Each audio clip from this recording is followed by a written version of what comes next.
digamos así, en el tiempo que le tocó a usted servir como secretario de Hacienda, le tocó a este país su primer boom petrolero. Yo recuerdo que en aquel entonces tuve mis primeros viajes a Europa y donde nos sentábamos a comer éramos los mexicanos, casi los dueños del mundo, porque teníamos petróleo y nos ponían hasta la cucaracha en un restaurante ahí inglés, porque éramos mexicanos con petróleo.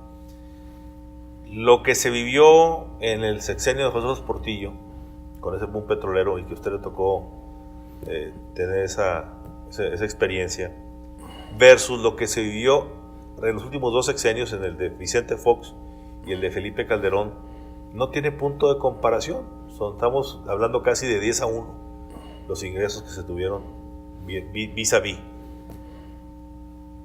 ¿Qué nos pasó en estos 10 años? Que por más que hubo entradas récord de ingresos petroleros, ingresos récord de remesas que antes no se contaban, porque había, pero no eran de la magnitud de lo que hoy se dio, porque la apertura también fue apertura de mano de obra, aunque fuera clandestina. ¿Por qué, a pesar de tener esos ingresos de turismo y otros ingresos más, por qué a pesar de esto no vemos que esté en ningún lado esa riqueza? Y por el contrario, seguimos viendo, repito, esos drenajes rompiéndose, inundando por cuarta, quinta o 10ª vez casas de demás gente pobre, miserable. Bueno, en México repetimos la experiencia de España y Europa cuando éramos colonia española. Los españoles se dedicaron a llevar la plata y el oro mexicano y de toda América Latina a gastarlo en Europa sin fortalecer a su industria. Bueno, esto después los economistas lo han llamado el mal holandés. El mal holandés se caracteriza por recibir ingresos foráneos extraordinarios y con esos no fortalecer las actividades productivas internas, sino fortalecer las importaciones, como ocurrió en Holanda no hace mucho. ¿Y gasto corriente? Espéreme tantito. Entonces, ¿qué es lo que hicimos? Por ejemplo, en el periodo que usted señala, México recibía ingresos petroleros por $26,000 millones, remesas de los trabajadores por 20 y tantos mil millones de dólares. Teníamos un superávit en el comercio con los Estados Unidos de $80,000 millones.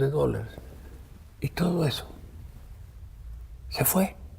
¿Se fue en qué? En varios rubros. Uno, con todos los déficits que tenemos con otros países o con otros grupos de países. Si vemos con Japón tenemos 7-8 mil millones de dólares de déficit. Si vemos a Brasil tenemos entre 1 y 3 mil millones de dólares. Si vemos la Comunidad Europea, 9-10 mil millones de dólares. Bueno, se nos fue en importaciones, no en fomentar la capacidad productiva del país. La otra fuente, ¿en qué se fue? En apagar fuegos internos. Digo, porque las condiciones del país se deterioraban y había que gastar más en oportunidades y había que gastar más en la creación de este nuevo sistema del seguro popular y mantener ese divorcio y esa duplicación de costos y esfuerzos entre el ISSSTE y la Seguridad Social. ¿Y en qué se fue? En tratar de contratar gentes que supieran hacer las cosas, y tenemos una explosión de los cuerpos directivos, de la burocracia. No solo de la burocracia, de las pocas empresas estatales que quedan. Ahí se nos fue el dinero. En lugar de haberlo dedicado a fortalecer la estructura productiva del país y a producir más empleos. Eso fue, esa es la historia. Y ahora estamos descobijados, porque si buena parte de esos ingresos ya no son repetitivos, pues ahora lo tenemos que resolver. ¿Y cómo lo estamos resolviendo?